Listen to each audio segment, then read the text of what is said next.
السلام عليكم ورحمة الله تعالى وبركاته. غادي نصايبو ان شاء الله واحد الكيك اللي هو هشيش ورطب وكيدب في الفم.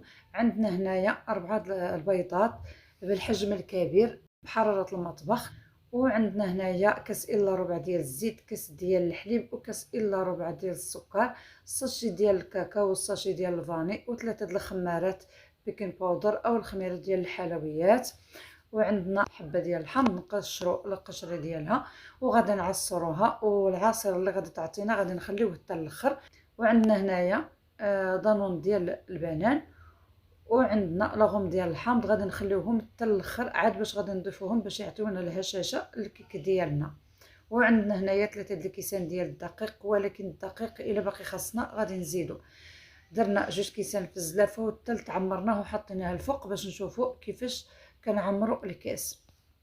هنا غادي نبداو بسم الله وعلى بركه الله. غادي نهرسوا البيض ديالنا في هذا الماعون هذا، وغادي نخلط ان شاء الله بالطرابد الكهربائي. غادي نضيفوا الكاس اللي قلنا الكاس الا ربع ديال سكر سنيده، وغادي نضيفوا شويه ديال الملحه والساشي ديال الفاني باش نتسمو به.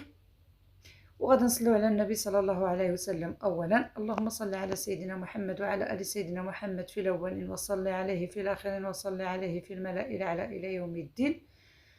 تنخلطوا البيض ديالنا مزيان عاد باش غادي نضيفوا الزيت والحليب. اما لاغوم ديال الحامض ودانون ديال البنان فغنخليوه حتى الاخر عاد باش غنديروه باش يعطينا واحد الهشاشه والرطوبه للكيك ديالنا.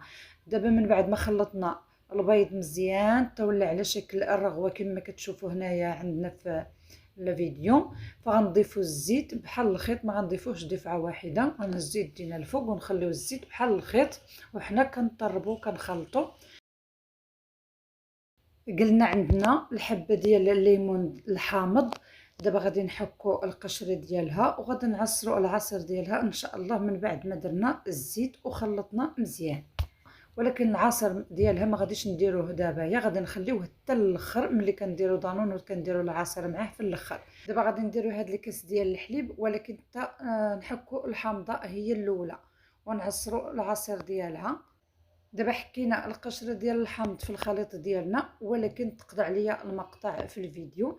اما العصير ديالها اللي حصلنا عليه فهو هذا، غادي نخليه حتى الاخر. ودابا غادي نضيف الكاس ديال الحليب دفعه واحده وغنخلط مزيان.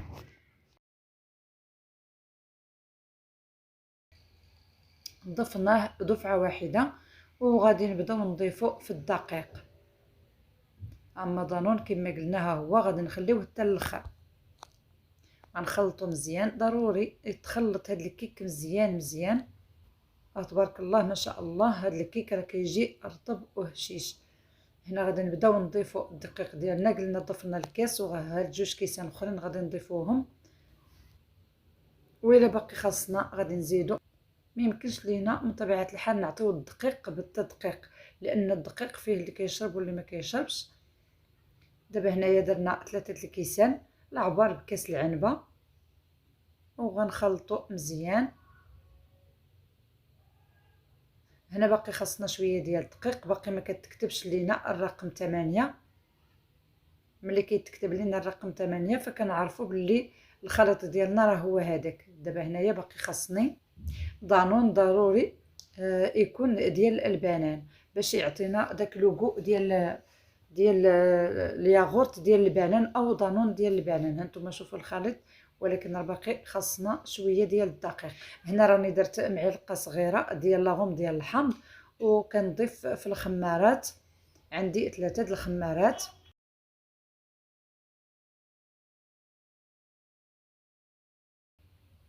ودابا غادي نضيفوا الكاس الرابع ديال الدقيق، ولكن ما غاديش نضيفوه كامل، غادي نديروه غير تدريجيا. نتوما راه يمكن لكم غادي تزيدوا اولا تنقصوا حسب الدقيق اللي عندكم. انا الدقيق عندي ما كيشربش. الغرض ديالنا ان هذا الخليط يكون شي شويه ثقيل، لان باقي غادي نزيدوا هذا العصير ديال الحامض وباقي غادي نزيدوا دانون ديال البنان او الياغورت. خلطوا الخليط ديالكم مزيان. هانتوما كتشوفوه كيفاش جا. شحال بقى ليا ديال الدقيق؟ بقى ليا 4 ديال الكاس. خلطوا مزيان ومره مره تهزوا يديكم هكا الفوق باش يبان لكم الخليط ديالكم واش ثقيل ولا خفيف. جربوا هذا الكيك ان شاء الله. من بعد ما خلطنا الخليط ديالنا مزيان، دابا غادي نضيفوا هاد العلبه ديال الياغورت ديال البنان، وغادي نضيفوا العصير ديال الحامضه ما يعادل 2 ملاعق عامرين مزيان.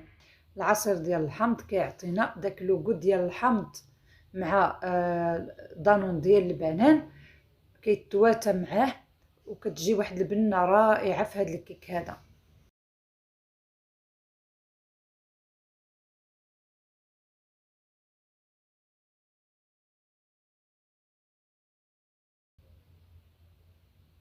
كنتمنى ان شاء الله يعجبكم الفيديو ديالي.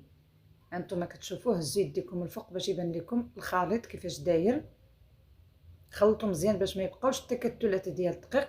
المول ديالنا راه دهناه وحطيناه في المجمد حتى خلطنا الخليط ديالنا، وملي بغينا نفرغوه هزينا يدينا الفوق وخلينا شويه ديال الخليط هنايا في الزلافه، وضفنا عليه داك الساشي ديال الكاكاو، وغنخلطوه بحال هكايا باش نزوقوا به الكيك ديالنا باش يجينا بحال الرخامه من الداخل. اما هذا المول اللي درت فيه الكيك ديالي فالقطر ديالو 24. هو خلطناه، دابا غادي نضيفوه فوق هذاك الكيك. كندهن المول ديالي بشويه ديال الزبده وكندخلو المجمد وكنخليه حتى كنخلط الخليط ديالي كامل عاد باش كنجبدو وندير فيه الخليط. وملي كندخلو للفران ونطيب الكيك ديالي ملي كنديمو ليه ما كيلصقش ليا نهائيا. دابا كناخذوا الفورشيط اولا الكوردون اولا باش ما بغيتو، وكتخلطوا كما شفتوا دابا في الصوره كنخلطوا باش تجينا رخاميه من الداخل. دابا غادي ندخل الكيك ديالي للفرن طيب. الفرن غادي نقص النار مزيان باش يطيب على خاطر خاطرو.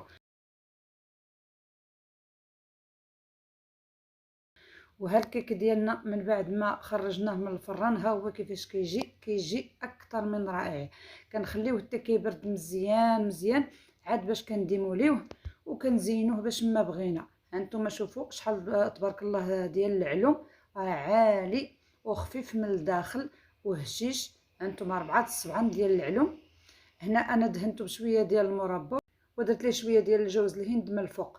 تزيين حسب الرغبه ديالكم وحسب داكشي اللي متوفر عندكم.